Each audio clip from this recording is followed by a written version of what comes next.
Bom dia, boa tarde, boa noite. Tudo bom, gente? Meu nome é Ana Cristina. Eu sou Leonardo Lourenço. E hoje a gente está aqui para conversar um pouco sobre o que é uma rotina trabalhista, o que é uma assessoria trabalhista. Vamos trazer aqui algumas pautas um pouco mais quentes, que interessam bastante os empresários. Em regra, quando a gente está fazendo atendimento, quais são as principais dúvidas, quais são as principais causas trabalhistas, quais são os hábitos que a empresa pode fazer para evitar reclamações trabalhistas, o que é que a empresa pode utilizar dentro da dinâmica do dia a dia para minimizar as reclamações trabalhistas. Isso a gente separou de acordo com o nosso histórico de atendimentos, tanto a gente atendendo empresas enquanto assessores jurídicos de empresas, quanto na nossa experiência como advogados de trabalhadores, que nisso a gente consegue identificar erros e acertos das empresas ao longo dessas rotinas trabalhistas. Então vamos lá, pega um papel, uma caneta e anota tudo que foi importante para a sua empresa. A gente vai estar falando aqui uma assessoria um pouco mais genérica, logicamente, porque a gente não conhece. Cada caso de fato é um caso. Cada cliente tem as suas peculiaridades, tem um tipo de funcionário, tem um tipo de problema, mas a gente vai tentar fazer o máximo para trazer coisas genéricas que estão presentes em todas as empresas. Vamos lá, a gente vai conversar um pouco sobre os principais motivos das ações trabalhistas, de forma genérica, de forma bem ampla, mas que não existe nenhuma ação trabalhista que não perpasse, direta ou indiretamente, pelos pontos que a gente vai avaliar, certo? Primeira e top one de motivos de reclamações trabalhistas é a falta de clareza entre patrão e funcionário. E o que é isso? Não é a falta apenas de conversar, não. É a falta de clareza nos procedimentos, na certeza que o patrão tem de que está agindo com segurança. Porque o que é o mais comum? Praticamente nenhum funcionário sabe exatamente o que é certo e o que é errado. Quais são as normas que são certas e quais são as normas que são erradas. Então chega muito fake news, chega muito rádio peão, que um fulano de tal entrou com ação e ganhou não sei quantos mil, e que tá errado isso, aquilo, e não tem nenhum embasamento, nenhum fundamento. E não pode a empresa também seguir nessa mesma linha de não entender, de não saber quais são as regras e de não ter uma segurança e uma clareza ao aplicar as regras. Também existe uma questão muito pertinente que envolve o tratamento patrão empregado. Essa relação ela tem que ser muito bem construída dentro da possibilidade e dentro da realidade de cada empresa e de cada cargo, cada função. Certo? Muitas vezes a gente consegue identificar que existem demandas trabalhistas que, fora a parte jurídica propriamente dita, da uma eventual ilegalidade, uma eventual incorreção por parte da empresa, existe, antes de tudo, um desejo de vingança por parte do funcionário em relação a determinada empresa, a determinado chefe ou até determinado empresário. E isso sabe o que é que significa? Que o patrão e o empregado não podem ser vistos como inimigos. Não é que vá ser melhores amigos. Lógico, não precisa ser melhores amigos. Mas você precisa, enquanto patrão, tratar o funcionário com respeito e humanidade. Isso não significa dizer que é frouxo, que tem medo do funcionário, que tem medo de ação trabalhista, muito pelo contrário. É você ter aquela segurança e tratar de forma correta cada caso, explicando previamente quais são as normas que a empresa segue, como é que são feitos os cálculos das verbas de uma folha de pagamento para que o funcionário consiga sentir segurança e automaticamente começa a vir respeito. Se o empregador, seja pelo chefe, pelo patrão, pelo dono, pelo gestor, pelo subordinado direto, começar com xingamentos, com fofoquinha, permitir que esse ambiente de trabalho seja insalubre, batata. Ação trabalhista na certa. Então pronto, então a gente vai começar aqui a E nossa. só para finalizar, também outra Tá? causa que é a principal de perda de ação, tá? É o empregador não seguir as normas trabalhistas. Não tem o jeito certo para fazer as coisas erradas. Então, se você quer ter uma empresa que seja blindada de reclamações trabalhistas, primeiro passo, saber corretamente as leis, saber aplicar e se comunicar com clareza. Então, pronto. Então, considerando a realidade do contrato de trabalho, a gente tem que começar pelo começo, certo? A gente pode agora conversar trocar uma ideia rápida sobre algumas rotinas de admissão, certo? As rotinas de admissão são procedimentos e comportamentos extremamente importantes para que as empresas saibam melhor selecionar os seus funcionários e melhor conduzi-los nesse momento inicial. Como em todo relacionamento, inclusive o nosso, as principais regras são bem estabelecidas no começo. E tem um detalhe, tá? As pessoas acham que o processo de admissão é na hora da contratação, mas ele inicia, inclusive, judicialmente, antes, na fase de seleção. E o que a gente, às vezes, ainda vê são, inclusive, empresas grandes errando na seleção. Como assim? Não sabe o que é que pode, o que é que não pode fazer. Às vezes, tenta mascarar um contrato de experiência dizendo que é seleção, ou pelo menos transforma uma seleção em contrato de experiência por não aplicar de forma correta os procedimentos, que podem e que não podem.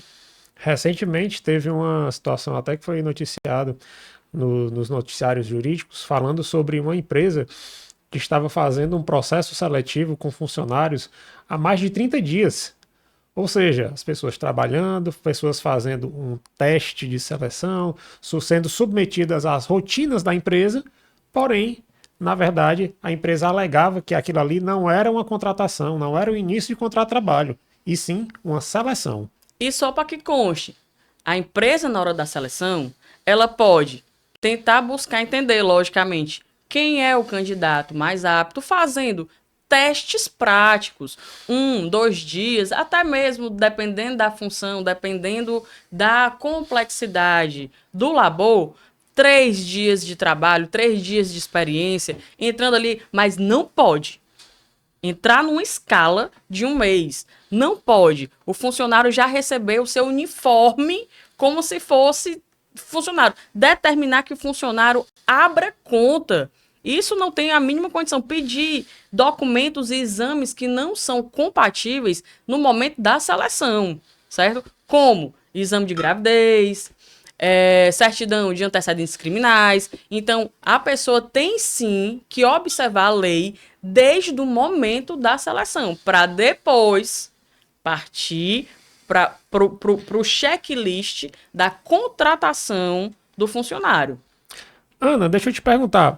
Existe essa parte inicial, ela é besteira, isso não gera ações trabalhistas, certo ou errado? Gera ações trabalhistas, inclusive, a gente ganhou o caso, nesse momento, a favor do empregado, contra um empreendimento, né, uma empresa até grande, que fez um teste de seleção meio que mascarada ali de contrato de experiência, que no final das contas, a pessoa que estava fazendo teste de seleção estava grávida, a empresa botou na escala, a empresa mandou abrir conta, a empresa determinou, deu um formulário dizendo quais são as atribuições do cargo, o que é que esperava do funcionário. Recebeu o fardamento. Trabalhou 2 dias, porque ela sentiu de fato que estava já trabalhando, ela achou que já tinha superado aquela fase de seleção, ela achou que a seleção era o momento que estava no escritório, que estava conversando, e não o momento que estava agindo, porque não foi explicado. Então, se não existe uma norma clara, uma explicação, essa seleção pode ser considerada contrato de experiência, e foi o que aconteceu no caso que a gente está falando. Então, a moça estava grávida e recebeu indenização pela forma que foi o rompimento daquele contrato. Foi reconhecido como uma demissão discriminatória. Ela ganhou todo o período da estabilidade e as verbas rescisórias. Então, assim, um simples fato de uma seleção trouxe um prejuízo substancial para a empresa. Então, assim, nada do que a gente fala aqui é inútil, isso não se aplica a mim. Tudo pode se aplicar a você, pode ter certeza. Tudo isso aqui que foi feito pela gente, nesse nosso vídeo de hoje, ele é construído e pautado 100% em experiências práticas na vida da advocacia privada. E os principais erros e problemas que acontecem no dia em dia, tanto do funcionário quanto do empregador, tá? Em relação, já a segunda fase, a contratação, é saudável, é normal, é razoável, é prudente que a empresa tenha um checklist, tenha um procedimento, um processo para a admissão. Antes mesmo de efetuar a admissão, o candidato foi selecionado. Você pode pedir uma série de documentos, inclusive o ASO, para saber se ele está apto física e mentalmente para aquela função. Não. E muito importante, a gente vê corriqueiramente as empresas fazendo o ASO sem qualquer repercussão, sem qualquer critério, sem qualquer zelo e com grande repercussão, né? Porque a gente encontra, normalmente hoje estamos com uma pandemia de burnout e com problemas físicos de escoliose, de dor, de lombar, de tendinite, enfim. E qual é o principal documento numa reclamação trabalhista? É o ASO. É o ASO admissional e o ASO demissional. E os ASOs periódicos também, se necessários. Né? Exatamente. Como é que você permite que o funcionário entre na sua empresa com o ASO 100% ok? Se ele não está 100% ok, passa 3, 4 meses, 1 ano, começa as dores, começa burnout. Como é que você vai explicar? Você tem um documento dizendo que o funcionário entrou 100% saudável. E depois o funcionário começa a apresentar vários atestados e o ASO, periódico ou demissional, vem ali com algum problema. E as empresas que têm PPP, onde vem falando os riscos, ergonometria, também não se atenta para isso. Então, você tem um ASO totalmente normal. Você tem um PPP, onde vão falar os riscos do ambiente de trabalho. Os dois juntos, com o ASO demissional, constatando doença, é reclamação trabalhista e uma probabilidade muito grande do funcionário ganhar. Fora isso, né, a questão do ASO propriamente dito, ainda tem a documentação que o próprio trabalhador pode fazer diretamente no sistema público ou particular de saúde. Né? Não é porque o ASO está lá perfeito que aquilo ali é uma prova irrefutável, de forma alguma. Né? O ASO ele é um documento adicional, ele é um documento importante, mas que ele pode ser confrontado ou confirmado durante o contrato de trabalho ou após o contrato de trabalho pelo sistema público ou particular de saúde. Né? Temos uma situação que a gente já teve a oportunidade de defender, um trabalhador que saiu da empresa pelo ASO, Ave Maria, um príncipe. Mas era uma pessoa que realmente estava muito complicado, tinha fortes dores nas costas, no lombar, questão de uma bursite considerável no braço. E a nossa orientação foi, então logo você seja demitido e consiga um tempo, compareça à unidade de saúde, realize os exames que você puder, custear ou que o seu plano tenha, para a gente comprovar a sua situação logo após a demissão. E a gente, né, conseguiu levar essa prova em juízo e foi muito bem aceita, porque o ASO era vamos dar um exemplo assim, 1º de novembro, e os exames que ele tinha era de dia 15 de novembro. Ou seja, são datas muito próximas, onde determinada enfermidade não teria condição de surgir naquele pequeno espaço temporal. Então, vamos ter muito cuidado com o ASO, tá, pessoal? Outro ponto que tem que ser muito bem colocado e que evita, assim, uma grande parte de reclamações trabalhistas é o contrato de trabalho. Você sai daquele modelinho da contabilidade e faz um contrato de trabalho específico, com cláusulas que sejam realmente daquela função voltada para a sua empresa. E com isso você também tem que pedir documentos acessórios para se resguardar. Se você vai fornecer o vale transporte ou não, é adequado que isso esteja registrado em uma folhazinha, onde o funcionário que já deve ter entregue o CPF, o comprovante de endereço, o documento pessoal, tem lá dizendo como é que ele vai e volta para o trabalho, se vai receber o vale transporte ou não, informando quais são os descontos que vêm em decorrência disso, vale alimentação da mesma forma, se existe algum acordo coletivo, convenção coletiva que modifique o que já é normalizado na CLT, por exemplo, intervalo. O intervalo entre a jornada vai ser um pouco maior ou vai ser um pouco menor. O empregador, ele não pode simplesmente chegar e hoje tu vai fazer meia hora, viu, de intervalo, ou hoje tu vai fazer 3 horas de intervalo. Não, não é assim. Tudo isso tem que estar dentro do contrato de trabalho, se possível. Quando a empresa é organizada e já tem uma estrutura, isso vai estar dentro do contrato de trabalho e vai dar segurança para o empregado. Porque às vezes a empresa também se utiliza da falta de clareza para chegar e achar que o empregado faz tudo, qualquer coisa, que não vai pagar isso porque não vai pagar aquilo. Então, na Justiça do Trabalho, a falta de conhecimento não é uma proteção, tá? A falta de conhecimento é uma declaração de que você não está apto a quase crescer, porque você precisa crescer, você precisa ter as leis firmes, as leis claras e bem aplicadas. E procedimentos nessa fase admissional, na verdade, elas apenas. O objetivo de ter procedimento, seja ele qual for, em que área for, é justamente você evitar ter trabalho repetitivo. Né? Então, você já tendo o procedimento de admissão, qual é a documentação que você vai receber, qual é a documentação após a assinatura que você vai entregar para o seu novo colaborador, né? O contrato de trabalho, o quadro de carreiras, o regimento interno, né? Justamente até para facilitar esse kit de boas-vindas, facilita essa relação, essa boa relação que deve nortear as relações trabalhistas. E deixa eu só trazer aqui um exemplo também de uma ação trabalhista que a gente vivenciou com relação a documento. A empresa menorzinha, a gente estava defendendo a empresa, e o rapaz que vinha, o funcionário, vinha e ia para o trabalho de moto. Na hora da admissão, não tinha nenhum contrato, não tinha um papel, a empresa era pequenininha, mas não tinha nada, era tudo verbal. E ele sofreu um acidente, trajeto, trabalho, casa. Qual foi a grande celeuma aqui, tá?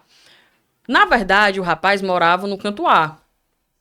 E ele estava saindo de fato para o trabalho, mas para casa da mãe, no canto B. E aí a empresa foi apurar e viu que ele não estava no trajeto trabalho-casa. Ele saiu do trajeto. E no momento que você sai do trajeto, ele perde o direito à estabilidade, né? E a empresa, depois que ele voltou, demitiu. Não tinha por que se preocupar, porque ele realmente não estava indo para casa. E ele entrou dizendo que estava indo para casa, botou um documento retroativo de uma conta, porque era a casa da mãe dele, então ele tinha uma conta lá. E a empresa quase perde. Então, como foi que a gente fez essa defesa? A gente fez um processo junto com a empresa de investigação real, de chamar os vizinhos, de saber qual era o caminho que ele todo dia percorria. Então, tudo isso teria sido evitado se ele tivesse o documento correto, que é o comprovante de endereço. Tem que ter também, a gente vê muito pedido de auxílio família, de filho menor, e tem que ter a certidão de nascimento. Tudo isso você tem que ter um papelzinho com checklist e vai quicando. Tem para resguardar a empresa, tá? E o início de tudo, suplantado essa fase inicial de rotina admissional, é efetivamente o contrato de trabalho. Né? O contrato de trabalho é um documento essencial para que, depois de você ter passado por aquela fase ali de seleção, você efetivamente diz, não, eu quero realmente começar uma relação com essa pessoa, eu quero começar uma relação trabalhista com essa pessoa, eu quero que ela seja meu empregado. Beleza, tranquilo. Vocês vão estar juntos pelo resto da vida? Não, calma. A gente tem que ter uma experiência. É um namoro, é um fica, vocês estão ali se conhecendo. Então, por isso, a gente sempre orienta empresa a fazer contrato de experiência. Não é porque na seleção, não é porque na entrevista você achou aquele funcionário bom, adequado ou maravilhoso que ele vai efetivamente ser bom, adequado, eficiente, maravilhoso o resto do tempo. Né? Então, assim, o ideal é que a gente consiga ter a assinatura de um contrato de experiência para as duas partes. Também pode ser que o funcionário não goste da empresa e opte por sair. Da mesma forma que a empresa também pode se decepcionar com a atuação daquele funcionário. E é justamente para isso. Né? O contrato de experiência ele tem ali um prazo de duração de 90 dias. Muita gente na prática, no dia a dia, diz, não, eu estou de experiência e não assina carteira. Isso é um procedimento errado. Tem que Certo? assinar carteira, tem que ter um contrato de experiência. E eu acrescento, não é porque é um contrato de experiência que você vai seguir aquele modelo da contabilidade. O contrato de experiência é apenas o início e que tem que estar assim, tudo posto, tá? Inclusive na assinatura do contrato, na boas-vindas do funcionário, do novo funcionário, é essencial, pelo menos uma empresa que quer crescer, uma empresa que quer crescer com segurança, tem que ter além do contrato que você vai dar, um regimento interno. O que é um regimento interno? O regimento interno são as normas da empresa, dizendo tudo direitinho, um código de conduta, seja o nome que você quiser dar, tá? Mas dizendo, deixando claro quais são as normas, quais são as punições que a empresa dá, para que o funcionário não veja, ou até mesmo para que não exista confusão dentro da empresa, porque até voltando para dos motivos de ação, que é essa falta de clareza, né? Muitas vezes o regimento interno sana muita coisa. Por quê? O funcionário, eu e o Léo somos funcionários. O Léo todo dia chega 10, 15, 30 minutos atrasado. Não tem uma punição. Mas também porque ele é gestor, ou porque ele vai cumprir um horário para mais para frente, tem uma compensação entre ele e o patrão. Mas o que é que eu, outra funcionária, vejo? Porque é que quando eu falto ou eu atraso, eu tenho punição, punições graves no meu salário. E ele não tem. Então, isso tem que ter no regimento interno, onde tem planos de carga e carreira, onde tem as punições para determinadas ações, onde você tira, sim, os gestores de cumprir algumas punições, porque são cargos de confiança, tá certo? E para que não haja dentro da sua empresa gestores que estão agindo contra a norma e a ideologia da empresa, que é respeitar o funcionário. Você pode sim pegar um gestor que é uma pessoa muito boa, muito desenrolada, muito proativa, mas que gosta ali dos assédiozinhos. Ou um gestor que no fim ali da noite faz alguns pedidos capciosos para a funcionária. Ele não representa a empresa, provavelmente. Se for uma empresa séria, ele não representa a empresa. E como é que a empresa está agindo? Quais são os canais que a empresa tem seguro para o funcionário? O regimento interno está lá. Está dizendo quais são os procedimentos, está dizendo como é que você faz um resguardo da empresa em relação a isso. Tá bom? Vamos lá. Outro ponto essencial para evitar essas desavenças e reclamações trabalhistas é o empregador entender o que são verbas trabalhistas e indenizatórias, tá? Primeiro ponto, por que você tem que entender?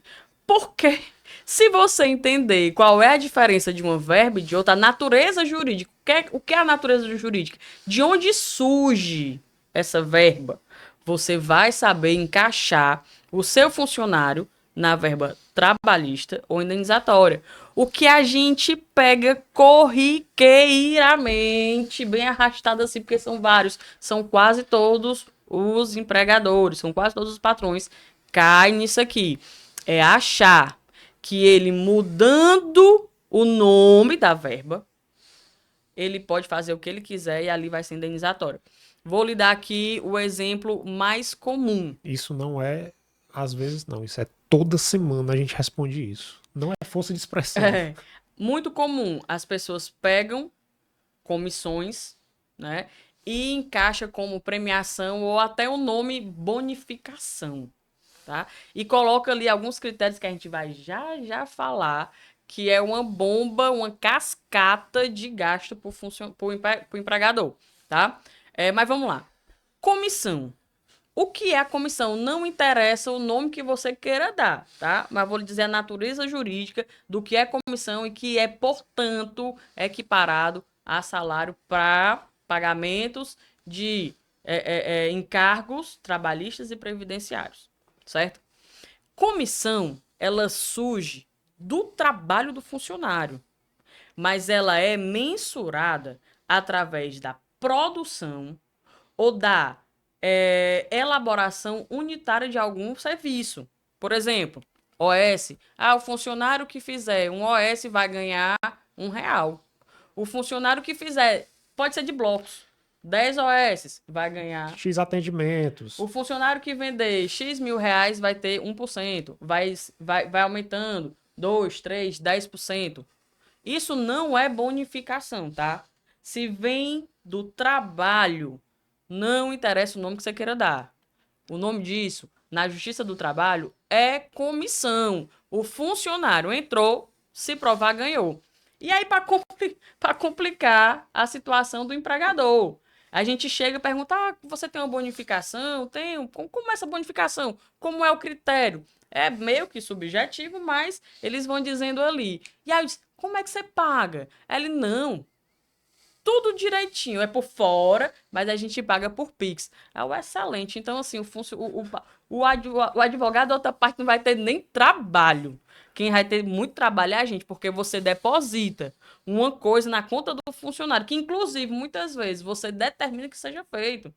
Uma conta salário, como essas novas, tipo factory, fintechs, que o funcionário tem simplesmente tá tudo registrado sem uma nomenclatura, aquele valor. Então, digamos que você pague uma premiação nessa forma aqui, sem especificar, sem dizer quais são os critérios claros, que não possam ser encaixados como premiação de fato, isso aqui na Justiça do Trabalho facilmente é convertido em salário, comissão, e o pagamento de tudo isso. Inclusive, a incidência dessa base de cálculo aqui para hora extra, adicional noturno, insalubridade, periculosidade. Um exemplo simples que a gente já teve, e até de certa forma recente, foi um restaurante considerado de médio porte aqui da cidade. Uma ex-funcionária procurou a gente identificou, estudamos o caso dela, e ela veio por um outro motivo. Acho que era por uma questão de uma rescisão indireta. Foi uma rescisão indireta por conta do FGTS que não estava sendo pago de forma correta e uma hora extra muito esticada. Enfim, beleza. Ao longo da entrevista, a gente identificou que ela recebia os 10% dessa forma paralela e de uma forma que o restaurante, de uma forma criativa, tentou, digamos, camuflar, como a gente bem comentou aqui, essa natureza de comissão, que os 10% nada mais é do que comissão. Eles tentavam camuflar como uma forma de premiação. Como é que eles faziam? Eles estabeleciam: se você vender 10 mil, vai ser o seu salário mais X%. Se você vender 20 mil, vai ser o seu salário mais um percentual maior. E assim ele escalonava esse percentual dessa premiação, que na verdade de premiação não tinha nada. Mas, Leonardo, quem está escutando a gente pergunta assim: eu já entendi o que é comissão, mas qual é a natureza jurídica da verba indenizatória? Eu vou lhe dizer, eu vou logo atropelar. Eu pergunto e eu mesmo respondo. Mas você pode falar, tá? Pode me interromper. A premiação, de fato, nem premiação, a verba indenizatória, porque a premiação é um tipo de verba indenizatória. Verba indenizatória já está dizendo, é uma indenização, como, por exemplo, ajuda de custo, o funcionário que vem, vai, que não é de transporte público, portanto, você não deve pagar vale transporte. Se ele não vem de transporte público, você pode fazer o quê? pagar uma ajuda de custo. Se o funcionário faz um serviço externo, por exemplo, no próprio carro, no próprio veículo, na própria moto, você pode pagar uma ajuda de custo de um aluguel, um equipamento. A gente vê muito quando o pedreiro perde muito, o eletricista perde equipamento, então não vou ficar dando. Eu vou pagar o aluguel pelo aquele equipamento. Você pode dizer toda vida que eles chegarem num trabalho, fazer um checklist. Tem um alicate? Tem, é X centavos. Porque não é apenas a maleta, né? Então você pode destrinchar tudo isso como verbas indenizatórias, tá? E tem a premiação, que é o trabalho excepcional, é aquilo que vai além do contra... Presta atenção. Vai além do contratado. É aquele funcionário que veste a camisa, é aquele funcionário que dá o algo a mais. Veja a diferença. O funcionário que dá o algo a mais, eu compenso. O funcionário que não faz o que foi contratado, você não pode tirar uma bonificação disso aqui, tá? Você parte do pressuposto que o básico do contrato de trabalho, se o cara fizer, você paga uma bonificação. Gente, esquece, isso é salário. Por exemplo, por que é que na Justiça do Trabalho, se você colocar a assiduidade como um ponto apenas e não colocar dentro de um contexto do cara que é excepcional? Não. Por exemplo, a gente atendeu essa semana uma empresa que disse assim, eu tenho algumas bonificações. São critérios diferentes. Ele recebe 100 se não faltar, inclusive se não colocar atestado. Ou é mesmo?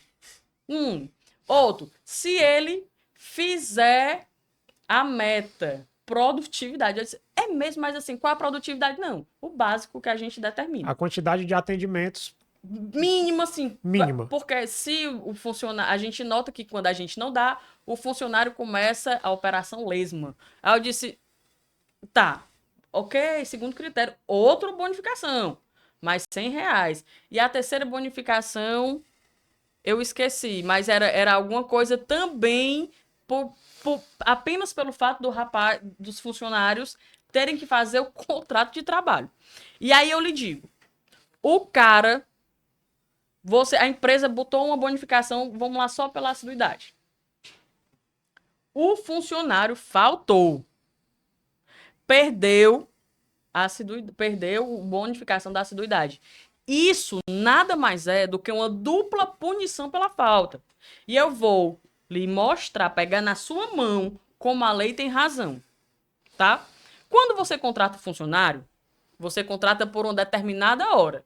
Vamos botar o básico, 44 horas semanais. Por essas 44 horas semanais, você paga um salário mínimo. Legal. Se o funcionário falta, ele tem as punições. Quais são? Ele perde o dia de trabalho, ele perde o repouso semanal remunerado, ele pode levar uma advertência, que aí você pode fazer de forma gradual e sucessiva, que aí você pode chegar, inclusive, na demissão por justa causa. E ele perde a contagem também de alguns dias de férias, dependendo da quantidade de faltas. Ok? O que é a pessoa que perde o bônus pela assiduidade? Se não é justamente o cara que não fez o básico que foi contratado. Então, esquece esse negócio de você querer botar a assiduidade como bônus. Isso é salário tranquilo, tranquilo, tranquilo. Até no exemplo que você falou da ajuda de custo, a ajuda de custo ela tem que ser uma ajuda de custo. Vamos lá, hoje, onde a gente está, a gente tem um custo de plano de celular de quanto? De 60, 70 reais mensais, assim, na média, talvez. E tinha empresa pagando R$200 de ajuda de bônus. R$1.000. Ajuda de custo de R$200 para o celular, né? Porque bem ou mal o celular pessoal era utilizado pela empresa, né? Na atividade empresarial. E aí isso claramente era uma forma de inflar o salário do funcionário. Né? Então, assim, a gente identifica e tem que ter muito cuidado. Toda e qualquer ajuda de custo, ela tem que fazer sentido dentro daquela natureza, como bem a Ana falou. Exatamente. E aí, só para finalizar, tá? Como é que você pode fazer uma premiação?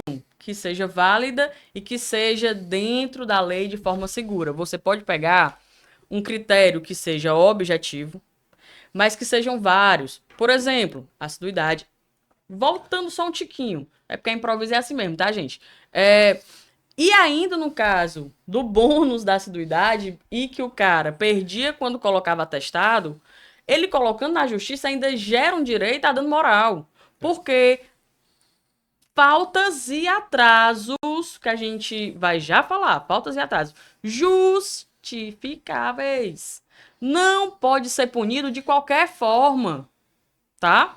São várias as possibilidades dentro da lei de faltas e atrasos justificáveis, que a gente vai já falar sobre isso. E agora a gente vai entrar no ponto crucial para a empresa não falir com reclamação trabalhista, tá? Aqui é um divisor de águas, viu? As maiores reclamações, os valores mais altos de reclamação trabalhista, quando não é morte do funcionário, são as horas extras. E hora extra é um mundo à parte. Eu posso passar aqui 2 horas falando da quantidade de hora extra, dos cuidados que você tem que ter com a hora extra, mas a gente vai tentar resumir aqui, tá? Para lhe dizer quais são as principais aspectos e curiosidades e pautas quentes aí em relação a controle de jornada e pagamento, tá bom? Gente, agora a gente vai falar de um ponto crucial. São vários os pontos na Justiça do Trabalho, mas o que quebra empresa, eu vou ser muito segura quando eu vou falar isso aqui, são os acidentes com morte do funcionário e reclamações trabalhistas que tenham pedido de horas extras. Hora extra é fundamental você entender esse mundo. Quando você entra nesse mundo, você vai ver que existem várias possibilidades, que existem vários tipos de horas extras, que existem vários tipos de intervalo, ok? Então... E que a empresa pode sim se beneficiar disso, né? A gente tem que entender que a lei ampara o trabalhador que trabalha numa sobrejornada, isso é fato, mas também a lei também faculta a empresa, aos empregadores no geral, formas e desenhos jurídicos que facilitem essa compensação. É lógico, como a gente vai melhor abordar aqui, existem situações que são sazonais. Às vezes a sazonalidade ela ocorre dentro do próprio mês. Início de mês, determinados segmentos são mais movimentados. Comércio, mercantil, quem mexe com vendas, né? Muitas vezes, dependendo da venda, você tem um período de mais movimento e de menos movimento. E aí, se você não fizer um contrato de trabalho bem feito, você fica refém daquele horário. Até, por exemplo, final de ano, existem segmentos que ficam mais frios, existem segmentos que ficam mais quentes. O comércio no geral, né? O comércio no geral torna-se mais movimentado esse final de ano. Você tem movimentos de Black Friday, você tem movimentos de Natal, Ano Novo, o início do ano com a queima do estoque do Natal. Então, naturalmente, você demanda ali uma força de trabalho maior durante esse período, o que não acontece necessariamente em outros meses. E aí? O patrão vai ter um custo de hora extra mais intenso nesse período. E aquele período que o funcionário de fato ficou ocioso. A loja não tem ali um movimento para 10 vendedores, precisaria só 3, 4. Isso aqui tanto pode ser feito, como você falou, de períodos mais longos, tem um contrato intermitente. Períodos menos longos, tem escala. Onde, às vezes, o funcionário... O empreendimento precisa estar aberto o dia todo, como é no shopping. Claro. Que são todos os dias da semana, mas o funcionário não pode trabalhar todos os dias. Ele tem que cumprir alguns intervalos, inclusive o repouso semanal remunerado, tá? Qualquer coisa que fuja do padrão da CLT que você queira fazer além, você precisa consultar um advogado para saber se aquele instrumento é através de convenção, é através de acordo, ou pode ser por escrito ou mesmo verbal. Tá? Dependendo da situação e da escala. Mas você precisa ter tudo corretinho para que não precise pagar as horas extras. Perfeito. Existem várias atividades que elas independem de controle de jornada, tá? Não é todo funcionário que precisa ter controle de jornada.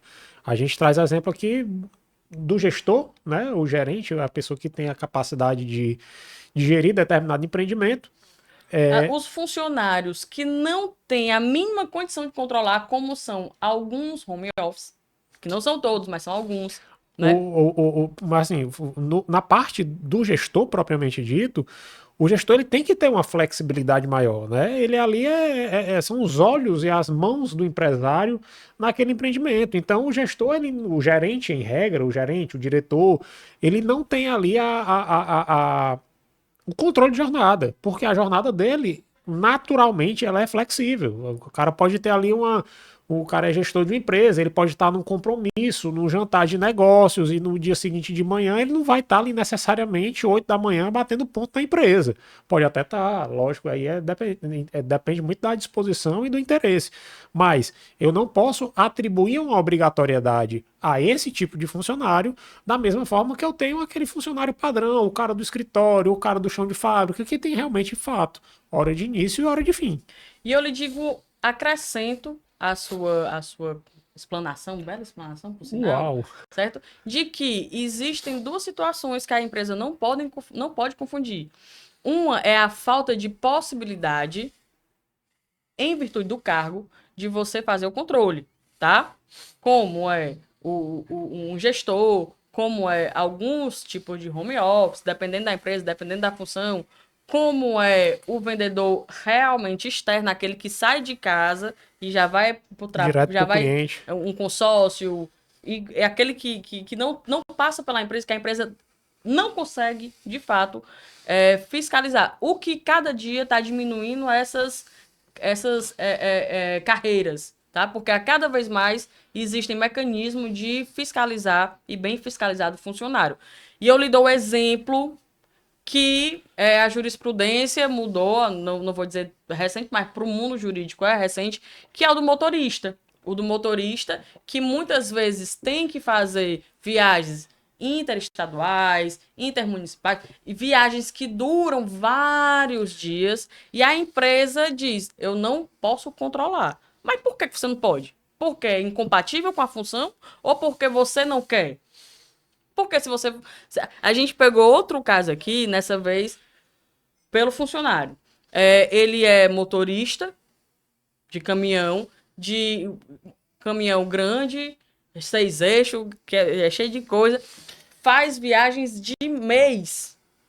E aí, Ele passava de viagens de 20, 25 dias direto na estrada. e aí a empresa tinha todo o controle do funcionário, porque ela tinha todo o controle da carga. O curioso é dizer que a empresa alega que não tinha controle do motorista, tinha controle da carga, que é diferente. E que o motorista exercia necessariamente a função dirigindo. E aí, vamos lá. Deixa eu lhe falar o nível de controle que existe hoje de forma não tão difícil, tá? É um GPS que se coloca no caminhão, que na hora que liga o caminhão, o motorista tem que informar. Estou ligando, por que estou ligando?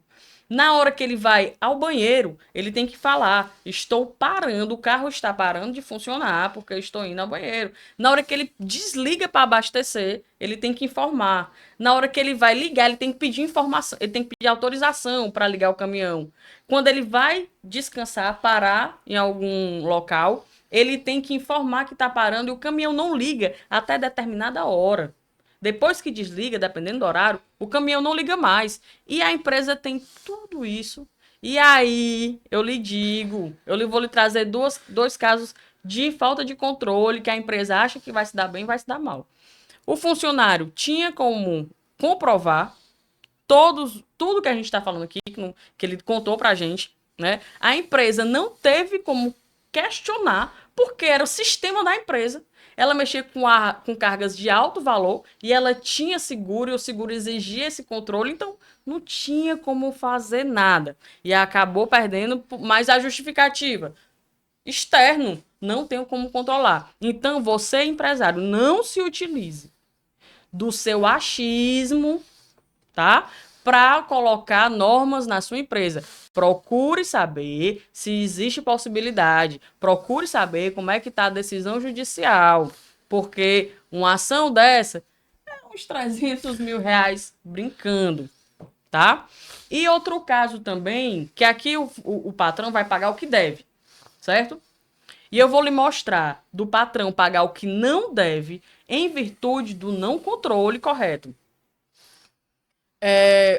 Um rapaz entregador de pet shop, motorista, ele começa na empresa, termina na empresa, mas tem dias que é corrido, muito corrido. Tá? Ele trabalha 10 horas ali. E tem dias que tá nada. Suave. Que a mulher diz assim, não, tá, tchau, não precisa, se tiver alguma coisa que a gente resolve. Enfim. Existem algumas profissões que você tem isso e você acaba não controlando. Aí, o funcionário pega todo mês esses dias que ele inicia e finaliza, que ó, É o dia mais muita hora extra. esticado. E aí a gente vê o que o pessoal se zanga e que diz que a justiça do trabalho é injusta.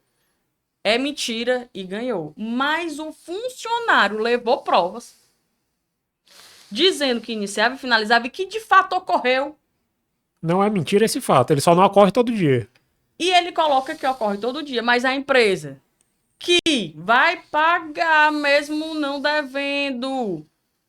Qual é o problema? De gaiata, às vezes, ou de realmente não conhecimento, não tem escala, não tem banco de horas, não tem um controle efetivo do jornada, e aí chega na justiça e acha que choro vai resolver. Não resolve. Resolve na justiça do trabalho, é o que a gente costuma falar para todos os clientes. Diga aí. O que é que resolve na X de trabalho? Não é choro, são provas. Provas. Ganha quem tem provas. Pessoal, não faz sentido hoje em dia. A gente está no século XX. A gente está no ano de 2025. Na biqueira do ano 2026. Todo mundo tem um celular. Todo mundo tem GPS. Acesso à internet hoje está banalizado. Qual é a dificuldade de você criar, assinar, fazer ali o seu controlezinho de ponto? Vai ter dia que vai passar? Vai ter dia que vai passar. Aí você vai ter o seu banco de horas, aí você vai ter o seu esquema de compensação, você vai ter sua escala bem desenhada. Se proteja. Controlar a jornada, o pessoal acha que é direito do funcionário. Não, é proteção para todo mundo. Se você souber fazer direito, você não vai se prejudicar. Não é concebível que hoje em dia, na época que a gente está e com a tecnologia embarcada que a gente não ter um controle de jornada fácil. Hoje em dia, qualquer pessoa, você consegue ter ali. É extremamente fácil os pontos. Você ter o ponto digital, você sai ali do local, faz uma selfie e bate um ponto. Certo? Então, assim, controle de jornada é segurança, tanto para o empresário quanto para o empregado. Mas deixa eu só lhe dizer, para que a gente não ache que o patrão, muitas vezes, a maioria das vezes, se for médio e pequeno, isso é um erro. É um erro mesmo, eu sei que é um erro, e muitas vezes o patrão é condenado de forma injusta por não ter documento e papel. Mas empresa grande, qual é a sagacidade? Ela se utiliza de mecanismo para não fazer o controle, porque ela não tem uma necessidade de ter o funcionário em um período sazonal, porque é uma empresa grande, ela já precisa do funcionário sempre, já tem demanda demais, ela não quer pagar outro funcionário e coloca como sendo parte do contrato de trabalho dele e não fiscaliza as horas extras e no final das contas diz sim, ela se utiliza disso para mascarar, para não controlar e para não pagar o que deve ao funcionário.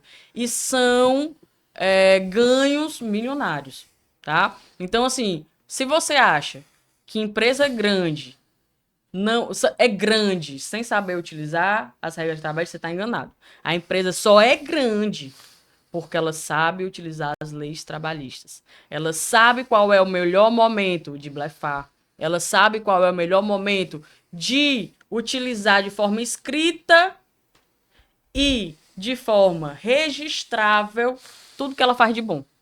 A gente está falando aqui também muito de demandas trabalhistas, né, em relação ao funcionário e a empresa, mas a gente tem que lembrar também da atuação do Ministério do Trabalho, né? O Ministério do Trabalho é um órgão de fiscalização E quando identifica irregularidades, a depender das irregularidades, eles conseguem orientar, né? Fazer ali uma advertência, um prazo para regularizar, mas também tem sim a parte de multa propriamente dita, né? E são multas pesadas. E assim, diferentemente da ação trabalhista, essas multas, eu afirmo, elas não vão para o trabalhador. Elas não vão para o trabalhador. Elas saem do dinheiro do patrão, do bolso do patrão, e vão direto para o governo. Certo? Então, assim, controle, gestão e bom planejamento da parte de controle de jornada, você pode ter certeza que nunca vai ser custo, vai ser investimento. E eu acrescento, complemento realmente, são dois mundos totalmente diferentes. Uma coisa é Justiça do Trabalho, outra coisa é Ministério do Trabalho. São mundos diferentes, inclusive são normas que muitas vezes são diferentes, são exigências diferentes.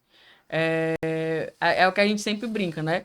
A parte trabalhista, não se preocupe não, pague seu funcionário direitinho, que o grande objetivo da Justiça do Trabalho é compensar o trabalho do funcionário. Não é prejudicar a empresa, é só o direito do funcionário. Então, não interessa se o cara tem ou não tem carteira assinada. Se você tiver com tudo direitinho, mas como é que eu vou estar sem a carteira assinada com tudo direitinho? O básico, gente. O comprovante de pagamento de salário.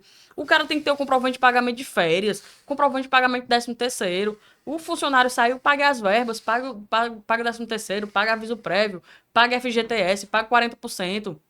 Entendeu? Então, assim, tem o básico da comprovação do pagamento das verbas que não vai para o governo, não. É para o funcionário. Não vejo o funcionário como inimigo. Eu acho que a grande luta das empresas deveriam ser realmente contra impostos, mas não contra os direitos do trabalhador. Gente, vamos falar aqui de outro calo de quase todas as empresas. É a falta. E aí a gente vê aquela série de bonificação de assiduidade para tentar fazer com que o funcionário cumpra o básico, que é comparecer à empresa, né? E aí os funcionários, já tem várias empresas que estão um pouco mais sabidinha, já sabe fazer o desconto correto, sabe que é o desconto, é o dia, é o repouso semanal remunerado. Se for em semana de feriado, é o feriado, conta como dia de férias, dependendo da quantidade, você começa a fazer as advertências, as suspensões, as punições, né, que a gente vai já falar direitinho, e aí o funcionário vem com o salvo-conduto, que é o atestado. Né? E a empresa fica totalmente de mãos atadas quando o funcionário bota atestado. Mas hoje existem várias formas, plataformas, que você tem um controle desses atestados, que faz diminuir bastante os atestados, principalmente falsos. E aí, se o funcionário falta muito, se o funcionário coloca atestado que não são verdadeiros, que não condizem com a realidade, que você, patrão, consegue provar que apesar de ter sido o médico da UPA que deu, mas o cara tá no futebol, tá num bar, tá às vezes trabalhando com outra pessoa. A gente às vezes pega funcionário, inclusive, que acha ruim uma justa causa, ó, justa causa. O cara falta, leva advertência, leva suspensão, bota atestado, não falso, mas que não condiz com a realidade, e vai fazer diário em outro canto. É isso aí, a gente acompanhou um caso desse pela empresa. A empresa entrou em contato com a gente, falou da situação. Não, isso aí é justa causa clara, né? A situação fática era a pessoa estava trabalhando, já tinha uma série de recorrências de falta, algumas advertências também por falta. E aí essa pessoa, de fato, teve um atestado de 3 dias, salvo engano. E beleza, cidade no interior, cidade pequena, o que é que aconteceu? O dono da empresa, trafegando pela cidade, normalmente, e identificou que a funcionária dele, registrada, CLT, pagando seus impostos, tudo regular, estava com atestado de 3 dias, e desses 3 dias, 2 dias, ele identificou que ela estava prestando serviço em uma outra empresa. em uma outra estabelecimento, diária, na diária, que a gente chama, né, de forma eventual. E E o aí, que é que aconteceu? pode- O empresário corretamente fez o registro fotográfico, fez o registro da data da fotografia, fez vídeo com zoom, perfeito. A questão da qualidade da prova estava inquestionável. E de fato foi reconhecida a justa causa. ele aplicou de forma Ele correta, né? aplicou a forma correta, ou seja, pegou a prova, aplicou a justa causa, essa ex-funcionária recorreu à justiça para tentar reverter essa justa causa e cobrar uma indenização. E na hora realmente ficou claro, a prova apresentada foi substancial e a tese foi vencedora, né? Foi confirmada a justa causa, ou seja, confirmou-se que a empresa agiu de forma correta. A gente tem que entender que não é qualquer falta e o atestado ele não, ele de fato ele não, você não pode perseguir o funcionário por atestado, mas ele também não é aquele salvo-conduto total e absoluto. Se ele for ilícito, se ele for mentiroso, ou se a empresa, a pessoa, apesar de estar com atestado, estiver fazendo outras atividades, ela pode sim ser responsabilizada, mas cabe à empresa provar esse mau uso. E eu tenho duas observações, tá?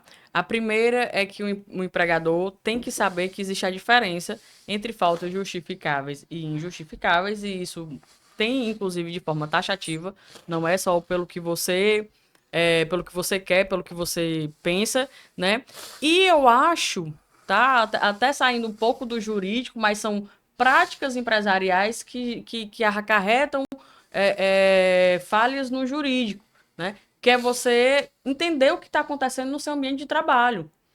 Se você está tendo uma pandemia de atestados, de faltas, de atraso, de funcionários não cumprindo o básico, você tendo que dar bonificação para o funcionário fazer o básico para não ter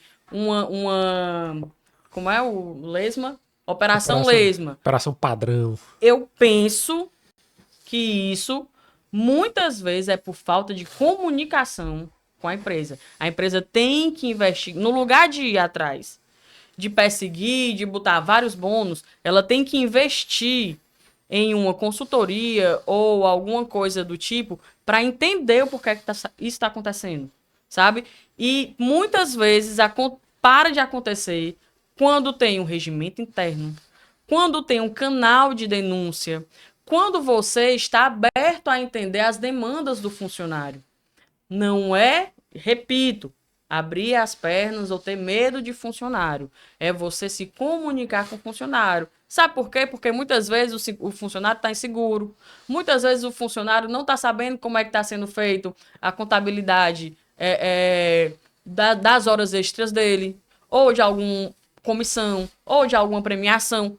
No caso, você coloca alguns critérios que o funcionário que cumpre ali bem direitinho tem um atraso. Às vezes até tá doente, ou uma filha que teve um problema que ela não consegue mais pegar um atestado de acompanhamento porque a empresa não precisa aceitar. Mas você sabe que a pessoa é do corre. Você sabe. Gente, tem que procurar entender qual é o problema que está acontecendo na sua empresa, certo? Para botar todos esses percalços da empresa dentro do regimento interno e melhorar o meio ambiente de trabalho. O regimento interno, ele parte de uma melhoria do meio ambiente de trabalho, que às vezes é só assim, olha, deixa eu te explicar, eu entendo a tua dor, eu sei que tua filha não tem com quem ficar, mas entenda a minha parte também. A lei tá aqui, ó, ela é taxativa, dizendo quais são as faltas que eu preciso Que eu pagar. posso aplicar. E tem algumas que não é que eu vale demitir, tá? Porque até pode a empresa demitir. É uma das penalidades, né? A advertência é uma penalidade que não é atrelada necessariamente ao financeiro. Porque, por exemplo, às vezes eu preciso do meu funcionário. Eu não posso dar uma suspensão para o funcionário, porque se ele faltar, vai ser muito pior.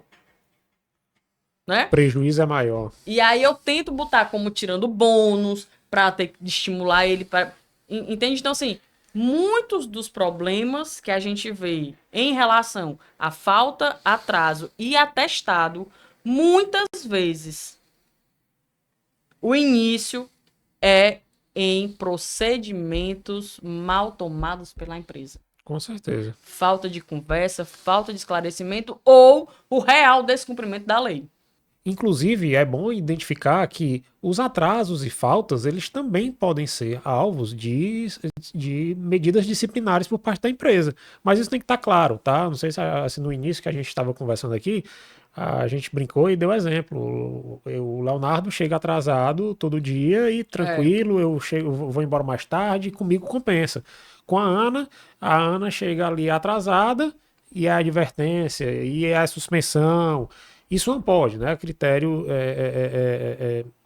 A gente tem que aplicar as penalidades de forma isonômica. Mas sim, atestado ou afastamentos e atrasos e faltas, elas geram sim espaços para a empresa punir os funcionários, né? E que assim o faça, se identificar que de fato existe um abuso, se existe um excesso. Né? A gente vive em sociedade que a reprimenda, o poder disciplinar é essencial para que as coisas andem de uma forma minimamente adequada e não é diferente na empresa. A empresa é uma microsociedade. E deixa eu lhe dizer, do mesmo jeito que existe patrão que não é tão bacana e que descumpre a lei sabendo, e existe funcionário que já de forma inteligente, sagaz e às vezes não tão justa, não tão corretas, não tão coerentes, também se utilizam, né? Que são os atestados, que são alguns tipos de estabilidade, certo? Que são os atrasos permitidos por lei. Porque a gente tem uma série de atrasos e faltas que são permitidos, né? E um que a gente vê, que às vezes tem excesso dos dois lados, e aí você tem que ver para não estar em nenhum dos dois lados, é o funcionário que todo dia chega 10 minutos atrasado. Mas Abuso. todo dia. Às vezes é um 5 no início, 5 no final. E aí eu posso punir? Pode, em parte, né? A punição de advertências, você inclusive pode, né? Mas você não tem que ser gradual também. E em relação ao desconto, só pode ser feito após os 10 minutos diário, tá? E aí, se o cara faltou atrasou 20 minutos, por favor, não venha me descontar o dia todo. Ah, mas ele faltou meia hora, eu posso punir, eu vou tirar o dia todo. Não pode. Tá? Então vamos lá, recapitulando. Você vai poder punir de forma verbal, por escrito, advertências e demissões por faltas? Pode, mas o desconto só pode ser depois do permitido em lei, tá bom? Uma coisa interessante aqui, o funcionário que esquece de bater o ponto, e é lá, ele tá com falta, e aí? Posso punir? Não posso punir? Vamos lá. Nesse caso aqui, você pode sim punir, tá? Mas o ideal é que a forma da punição e a graduação da punição, a tabela de graduação da punição, esteja expresso em normas internas. Tá certo? Você falando que, ó, inclusive novas normas internas tem tanto detalhe importante para uma empresa crescer, como o recebimento de documento, de atestado. A forma, né?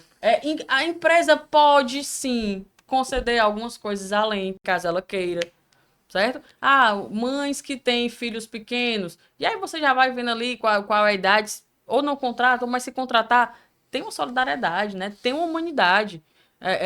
Se o seu negócio não está conseguindo prosperar ao ponto de pagar de forma digna o salário do funcionário, tem alguma coisa errada. Tem alguma coisa errada. Você não pode querer punir sempre o funcionário, tá bom?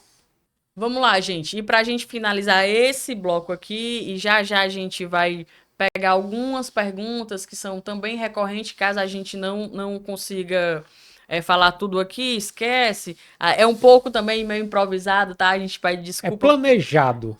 É planejado. A gente planejou só em vir e mostrar um pouco da dinâmica de uma assessoria jurídica, né? Mas aqui a gente botou alguns pontos e tá tentando desenrolar. Então, se ficar meio atropelado, se ficar repetitivo, se ficar cansativo também, às vezes meio agoniado, tá? É porque a gente tá se rebolando aqui para entregar um material que seja pelo menos interessante para os iniciantes, tá certo? Ó, agora a gente vai falar de um ponto para resolver essa parte de contratação da demissão. A demissão é o fim do contrato de trabalho. É o fim do amor. É o fim do amor, né? E aí a gente tem que ter regras muito claras para que esse fim não vire uma briga.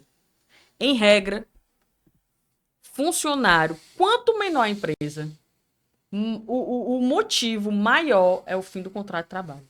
Porque é muito pessoal, acaba tocando muito aquela pessoa. Às vezes o empregado até fez tudo direitinho. Cara, eu gosto muito do dono, mas a empresa está crescendo, ele botou um gestor lá que o cabo é chato demais. Fica não sei o quê, quer não sei quantas metas e tira a gente. Eu tô não sei quantos anos lá, vem uma assessoria e quer mudar tudo. Isso também vai desgastando, né? E a cereja do bolo é você não saber quais são as possibilidades, as formas e a documentação de uma demissão. Não entender, internaliza isso. Conselho para a empresa. Pegue o termo de rescisão. Chama o funcionário e conversa. Mas, doutora, nem eu entendo. A maioria é assim. Doutora, nem eu entendo. Eu recebi da contabilidade assim. E tá tudo bem. Gente, procura entender. Eu sei que é difícil, eu sei que é cansativo, mas você também tem que entender que um dos riscos da sua profissão e que você tem que gerenciar Mitigar. é uma reclamação trabalhista. Uma reclamação trabalhista, muitas vezes, ela vai acabar com o faturamento do seu ano. Cara, vem cá. Só pra te falar uma coisa. Muito simples. Uma situação que chegou recentemente pra gente. O cara disse, eu trabalhei 7 anos na empresa. Trabalhei direitinho, nunca fiz nada de errado. O patrão era um cara gente boa, a empresa foi vendida, esse povo novo que chegou é muito ruim. E eu fui demitido. Mas as minhas contas deram baixa. Eu recebi só 4 mil, 5 mil, mas eu tenho 8 anos de empresa. E o fulano de tal, que trabalhou menos, recebeu 10 mil, Recebeu, 11 mil, 20 mil. Aí beleza. Aí vamos lá. Qual é o problema disso?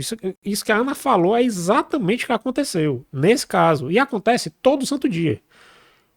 O cara fica puto, o cara fica chateado, porque a rescisão dele deu mais baixa do que a do colega que trabalhou menos tempo. Mas a gente sabe que a rescisão, os cálculos rescisórios, dependem de quando o cara tirou férias, da época do ano em que se operou a demissão, para saber se o cara já recebeu o 13º cheio ou não recebeu, se tem férias vencidas, se ele já tirou todas as férias, se só tem um pouquinho de férias proporcional. É opcional do saque aniversário, não é? Não dos 40%, não, mas quando ele vai sacar, aquilo saca contabiliza, pouco, né? Não é, No então final. assim, quando ele identifica que recebeu menos, ele vai atrás de um profissional.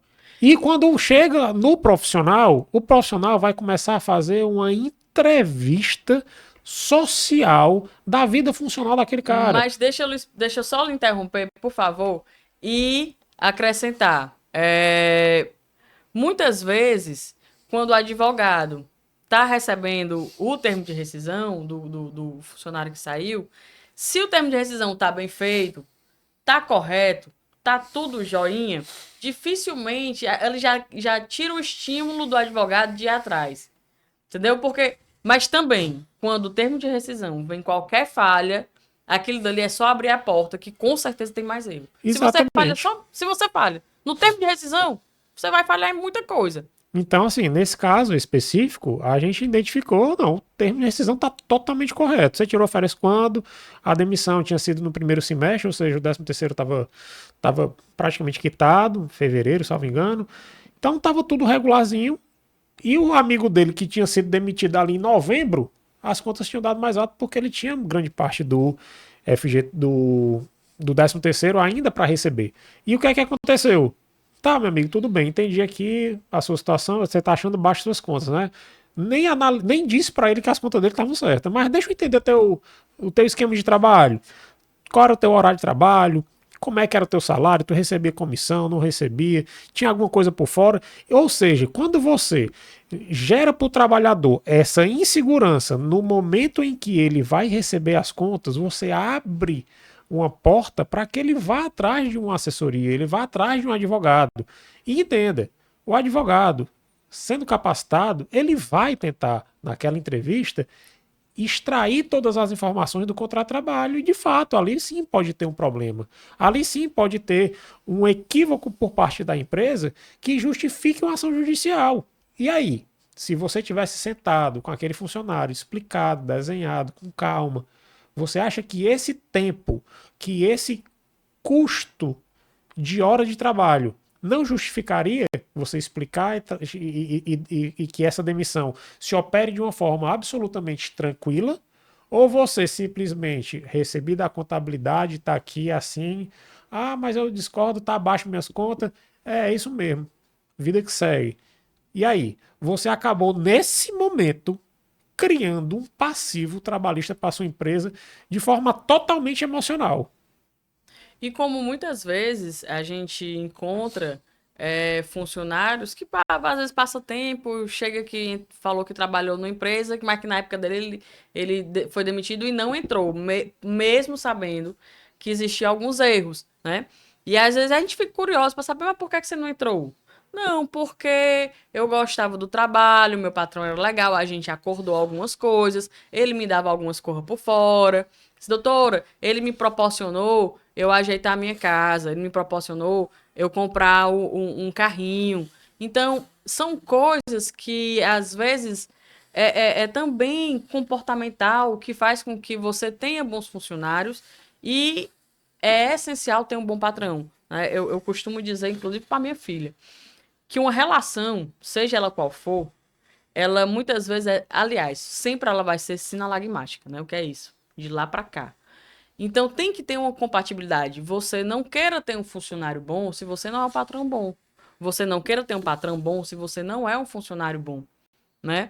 Então você tem sim que ter políticas e eu tenho certeza que muitos empregadores querem isso, ter uma política de remuneração um pouco mais que favoreça os funcionários que vestem a camisa, né? Que favoreçam os funcionários que dão aquele algo a mais e coloque, não tem nada de errado você fazer um plano de cargo em carreira para você colocar funcionários numa categoria acima, certo? Que são os funcionários que são leais, são os funcionários que trabalham e remunere de forma digna. Lealdade não é o funcionário fazer o que você quer sem questionar.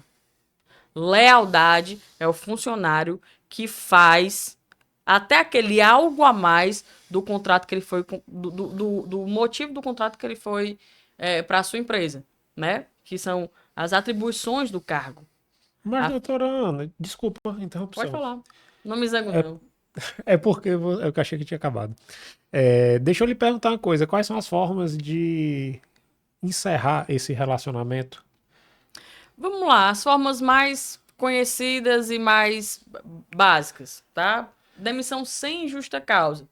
Então é sem justa causa, mas vou até abrindo parênteses aqui. Não é porque você é sem justa causa que você vai demitir o funcionário sem dar nenhuma explicação.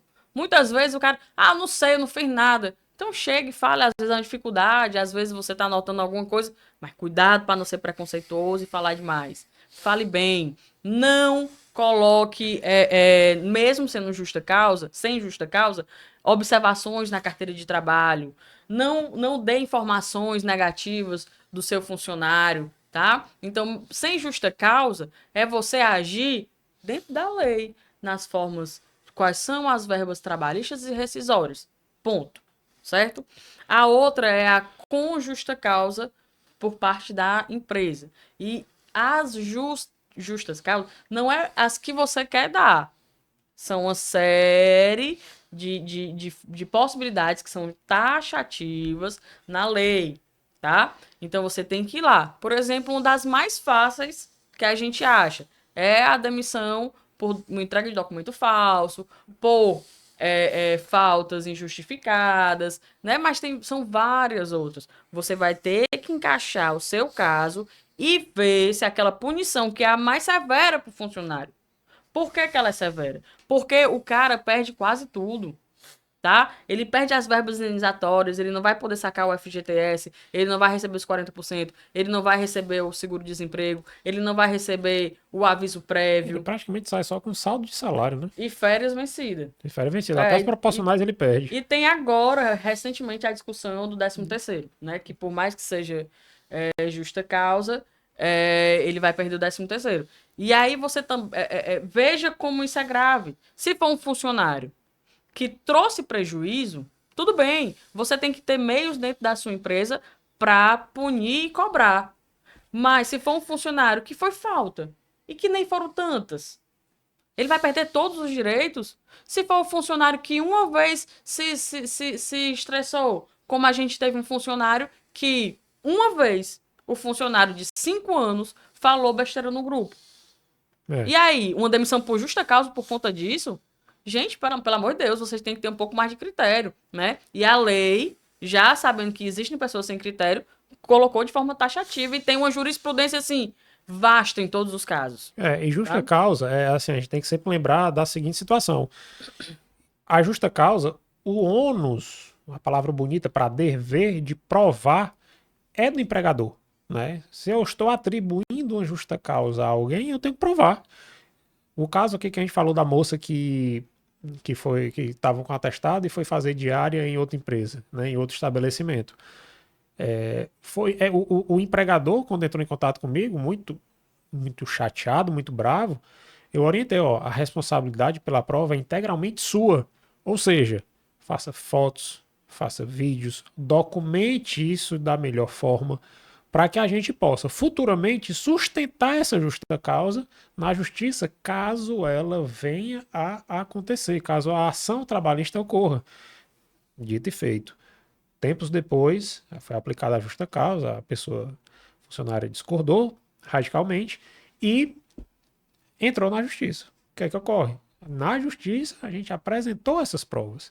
E acabou que, como eu bem comentei, a gente teve um resultado também positivo. Mas tudo que for referente à justa causa, o funcionário me deu um prejuízo, ele me roubou, beleza, você consegue provar, você consegue organizar isso, você tem relatórios financeiros, você tem mostrando a tirada de uma ele roubou, então ele subtrai o seu patrimônio, ou seja, ele tirou o dinheiro em espécie, ou ele tirou de uma conta para outra, ou fez transferências irregulares, tudo tem que estar documentado, certo? Então, vamos ter muita atenção nisso. Ah, eu não estou me sentindo seguro. Assessoria jurídica, quanto antes você tiver, menor vai ser sua despesa e o seu prejuízo, seu eventual prejuízo no futuro. E em relação ao fim do contrato de trabalho, certo? O fim da relação, realmente a gente pode passar o dia, literalmente, falando sobre isso. Por quê? Porque são inúmeros os casos que você acha que é besteira e que acaba dando vários prejuízos. Primeiro, você achar que, doutora, o funcionário já faltou 20 vezes nesse ano. Eu quero demitir por justa causa. Posso? Ou então, assim, demitir por justa causa. Aí eu, foi mesmo? Mas cadê o documento? Cadê as punições? Porque, gente, uma punição, ela não é automática. Você tem o direito de punir o seu funcionário em alguns casos que a lei lhe permite. Mas você pode não punir caso você queira. É uma opção. Então o juiz ele não pode entender que você sempre puniu de forma verbal. Não existe isso na Justiça do Trabalho, tá? Vamos dizer, a minha funcionária falta. Eu nunca vou punir, nunca tava punindo. Mas um dia ela faltou num momento muito crucial. Minha filha estava doente, eu tinha que trabalhar, eu fiquei muito zangada. Aí eu peguei, pá, justa causa, porque se eu for contabilizar, ela já faltou 13 vezes. Posso? Não! Porque você tem que aplicar de forma gradual e sucessiva. E uma punição apenas por cada ato. Então, se foi uma falta, advertência. Se tiver escrito num termozinho, no manual, você não precisa mais nem dar verbal. Você já conversa ali, o manual, né, o regimento interno já é um aviso. E você vai ali explicar, ler com eles as principais coisas que são acessíveis à empresa. Então, falta é uma delas, né? Então, punição por isso é claro. E aí você já vai começando a aplicar. Tudo bem. Existem pessoas que aplicam a punição escrita, seja uma advertência, uma suspensão, e não aplica a financeira. Eu já vi muito empregador também dizer, não, eu tiro aqui, boto ali, porque tem diz que ele é muito bom e vai e volta. Entendeu? Então, não pode, tá bom? Outra coisa, só para finalizar a parte da demissão por justa causa, que eu acho que é a mais delicada para o empregador, é que se a demissão por justa causa for revertida na Justiça do Trabalho, existe uma grande possibilidade dela, além da reversão do trabalhador, além da reversão, conseguir uma indenização por danos morais, porque foi aplicado contra ele uma penalidade excessiva. Né? E em algum momento ele ficou ali instável, ele ficou ali sem as verbas trabalhistas dele, ele foi taxado, ele foi apenado de uma forma completamente indevida, né? E isso, em situações como essa, a gente identifica sim que a justiça recorrentemente confere danos morais aos trabalhadores que foram demitidos por justa causa de forma indevida, ou seja, o funcionário está fazendo alguma coisa errada, funcionário, você identificou um comportamento incorreto, quer penalizá-lo? Calma. Identifica, conversa com o teu advogado, conversa com a tua contabilidade, faz essa união de esforços para entender se aquela conduta, se aqueles elementos de prova que você tem são suficientes para sustentar uma justa causa na Justiça do Trabalho. E aí, caso, só para complementar, essas duas e a próxima também tem um prazo para pagar, certo? Que senão vai gerar uma multa, que são 10 dias, o 477. E também, se o funcionário não receber, que é o normal, a demissão por justa causa, se tiver algum valor a ser depositado, e se tiver algum documento sensível que ele não queira receber, você precisa entrar com ação, ou caso não tenha nenhum documento, nada para receber de forma física, você pode depositar o que está devendo e pegar dos testemunhos, dizer que está tudo ok, que não precisa de nada para ir para a justiça. Em regra, o pessoal não assina lá aquele documentozinho do comunicado de demissão por justa causa e você pega duas testemunhas apenas confirmando que ele se recusou a assinar. E aí, por final, aqui a gente vai trazer duas também, porque são várias formas, tá, gente? Tem em acordo, mas a gente vai trazer aqui duas do empregador, que são as mais fáceis, as mais comuns, que é a justa causa sem justa causa, e a do empregado, né? Que é o pedido de demissão e a rescisão indireta. Pedido de demissão não tem muito mistério, mas outro erro que a gente vê na Justiça do Trabalho é o funcionário pedir demissão e pedir a reversão do pedido de demissão em rescisão indireta e conseguir. E aí, por quê? Porque o empregador não tem os documentos adequados, não tem o resguardo suficiente. Pedido de demissão tem que ter, número 1 do pedido de demissão, um pedido feito pelo funcionário. E, se possível, para que. Vamos ser justos, vamos ser honestos. Vou lhe explicar o que é uma rescisão indireta. Rescisão indireta é quando o empregador dá motivo para o funcionário não querer mais ficar. Tá? Pronto. Quando é que o empregado recebe justa causa? Quando ele dá motivo dentro da lei. O empregado também. Ele só pode dar uma rescisão indireta na empresa se tiver como provar de forma taxativa o descumprimento das normas trabalhistas. Se ele não provar, ele não vai conseguir a rescisão indireta.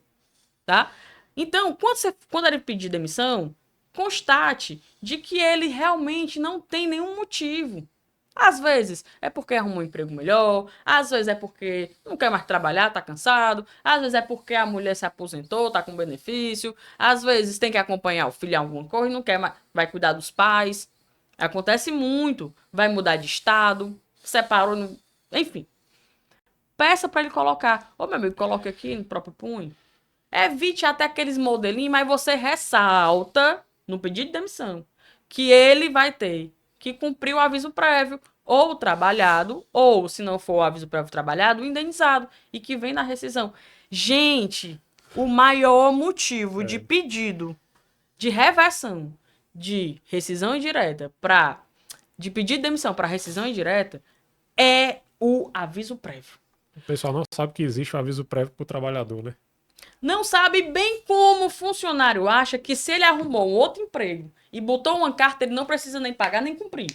Mas não é. Ele não precisa cumprir, mas ele precisa pagar, tá? Ou um ou outro, a critério da empresa. Mas se a empresa não deixar registrado, constatado, informado, a minha opinião é que ela não pode fazer a retirada do aviso prévio. Ela tem que informar, ela tem que dar, porque às vezes o funcionário está se programando com aquele dinheiro, mas não vai cumprir porque não tem nenhuma obrigação de cumprir. E a empresa não fala, ou você cumpre ou eu vou tirar. Porque se ela disser, eu vou tirar, ele vai cumprir. E aí ele se zanga porque ele sai quase zerado. Muitas vezes certo? ele sai zerado. E às vezes é um funcionário bom, só quer sair. Então, assim, faça direitinho, converse, evite. Aí é outro mundo, outra porta. É aviso prévio trabalhado, aviso prévio indenizado. Já a gente volta, porque aqui a diferença é grosseira em consequências jurídicas, tá? Real mesmo. Então, daqui a pouco a gente fala sobre o aviso prévio. Me lembra pra gente voltar. Pedido de demissão. Então é isso. Registre, converse, são 10 dias, peça para ele fazer a carta de próprio punho. E se for gestante, tem que ter a homologação do sindicato. Claro, porque ela é estável, né? Quem tem Os estabilidade. estáveis só podem pedir demissão se tiver homologação do sindicato. Exatamente. E o último pedido que a gente já deu uma entrada, né, é a rescisão indireta. O funcionário tem sim direito à rescisão indireta se a empresa não cumprir os direitos trabalhistas. O que é? Pagou corriqueiramente atrasado, não depositou o FGTS, não pagou as horas extras feitas habituais. Insalubridade que não foi paga, EPI que não foi dado. Um gestor que faz assédio, um ambiente de trabalho insalubre no sentido de desarmonioso, entendeu? Se a empresa faz exigências exorbitantes, que está adoecendo o funcionário psicologicamente, isso dá direito à rescisão indireta. As horas extras também, né? Que a gente bem conversou aqui. Se existir algum planejamento errado da empresa por parte da empresa, sobre aquela questão que a gente discutiu anteriormente, né? Da hora extra, da compensação, se está dentro ou está fora da exigência legal do controle, isso também dá justa causa ou dá motivo para a rescisão indireta. E aí, da mesma forma que a gente também comenta, né? O ônus da prova, ou seja, o dever de provar disso é do empregado. Né? Então aí cabe ao empregado fazer as provas e a empresa ter a consciência dos seus erros. Assim, a gente não precisa aqui inventar ou criar ou achar que a gente está vivendo aqui no mundo da fantasia. De fato, é difícil gerir uma empresa, é difícil você ter ali tudo organizadinho. Porém, a empresa sabendo dos seus erros, identificando o seu teto de vidro e sabendo bem conviver com ele, ou no sentido de tentar resolver, ou de tentar, ou de bem conviver, saber do risco, a empresa tem condição de saber, não, aqui eu sei que eu vou ganhar, aqui eu sei que eu vou perder. E isso aí gera toda uma análise da melhor estratégia. Assim, numa situação de um processo que vai vir por rescisão direta, pô, vale a pena aqui a gente fazer aqui um acordo, ou não, aqui é que dá para segurar porque a gente tem consciência de que está tudo bem, certo? Então, são várias coisas, várias estratégias que a gente tem aqui para tratar na rescisão direta, que isso é apenas e tão somente o caso concreto e aquela conversa ali no tete a tete que a gente consegue resolver. Mas em linhas gerais é isso. Rescisão direta sempre decorre de algum equívoco grave por parte da empresa. E deixa eu só para finalizar, não sei se tu vai querer falar mais alguma coisa em relação ao fim do contrato de trabalho, porque senão eu não paro de falar. Mas eu vou falar do aviso prévio, que é importante, tá? O aviso prévio Tem muito patrão que bota o funcionário para cumprir o aviso prévio.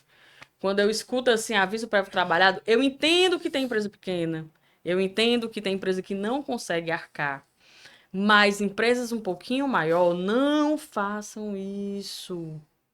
Por quê? Você dá um aviso prévio. Funcionário assinou a carteira e foi embora.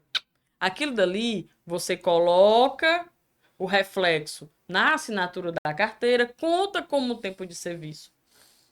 Mas não tem mais uma obrigação contratual. Então o cara colocou atestado, beijo, tchau. O cara sofreu um acidente, não tem problema. Entrou pelo INSS, não tem nenhum problema.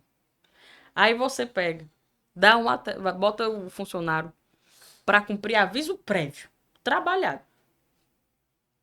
O cara tem que ser muito legal para fazer tudo direitinho sem estar zangado. Você não dá aviso prévio pra sua esposa, né? Você Né, não dá não? aviso É, prévio pro seu esposo, pra sua namorada. Não, continue dormindo aqui, a gente vai acabar daqui a um mês. Continue dormindo aqui, tá tudo certo. às vezes o aviso prévio já é a briga, né? Então, assim, Então, o aviso prévio, ao meu ver, é absurdo. Porque você tem que fazer aquela contagenzinha direitinha dos dias ou das horas. Você vai ter uma pessoa que vai estar trabalhando que nem sempre vai estar tão Não confortável, tá comprometida. comprometido. E aí ele coloca um atestado. Começou. Começou. Mas, doutora, tá acabando o aviso prévio. Não tem problema. Quando é trabalhado, é contrato de trabalho. Se ele colocar aviso prévio, atestado no aviso prévio, até 15 dias, você tem que pagar os 15 dias e o aviso prévio se estende ao tempo do atestado. 2 dias, um dia para frente. Já não é mais aqueles 30 dias, né? Se o cara coloca um atestado e vai para o INSS, o INSS, o INSS negou, tá? Mas o que é que acontece? Ele coloca o atestado hoje, de 30 dias. O INSS vai pagar ele daqui a 2, 3 meses. 2, 3 meses. 3, 4 meses, oi, oi. Né? E aí, negou. O que é que você vai fazer? Você vai ter que pagar o período do limbo previdenciário, tá? Porque vai estender, não, na verdade, não estende, nesse caso, é diferente. A interrupção e a suspensão do aviso prévio. Então, não vai se estender, mas você vai ter que pagar o período que ele ia estar no INSS, né? Que é o limbo previdenciário, que ele deveria estar, enfim. Tá vendo como é complicado? E o terceiro fato é se ele for para o INSS e conseguir o benefício. O benefício, ele é interrompido. Na verdade, ele é suspenso. Ele é suspenso. Então, o contrato de trabalho fica vigente enquanto ele tiver. Enquanto ele estiver no INSS. Vendo que loucura? Aí você vai arriscar um aviso prévio. Bom, pessoal, aqui a gente encerra nosso pequeno papo, nosso pequeno bate-papo voltado para empresários, pequenos, médios, grandes. Aqui é para qualquer cidadão brasileiro que considere um dia empreender. Não é fácil, a gente sabe das dificuldades e das lutas, porém, a gente também sabe que quanto mais preparado, quanto mais estabilizado aquele empresário estiver, melhor tende a ser o negócio dele. O ponto não é ser isento de risco, mas conhecer os riscos que cada empresa, que cada demanda possui. Então, só para finalizar, realmente, dar um abraço em todo mundo, fazer as palavras do Leonardo, né? Dizer também que aqui é um desafio. Pessoalmente, eu sou uma pessoa realmente bem conversadeira, chego na empresa, converso, entendo as dores de um lado, de outro, tento fazer essa, esse ambiente bacana. Eu acho que uma pessoa que tem que ter a sintonia em todas as relações, né? E é pra gente também. A gente tá super disposto a ajudar. Eu tenho certeza que você, que é uma pequena empresa, que é uma média empresa que já teve assessoria jurídica, sabe que o que a gente conversou hoje aqui são dores reais, são dores de empresários. A gente tem a vivência, a gente consegue ajudar e a gente está aqui hoje para tentar dizer que isso aqui é mais do que uma profissão, é uma paixão. É uma missão de vida poder chegar numa empresa e ajudar a empresa a trabalhar direito, a prosperar, a chegar e ver um funcionário feliz. Eu acho que no fim das contas, a missão da gente, a gente só vai ser de fato feliz quando a gente trouxer um pouquinho de amor e paz pro mundo, né? Então, é sobre isso, é sobre cosmos. Valeu, gente. Beijo. Obrigado.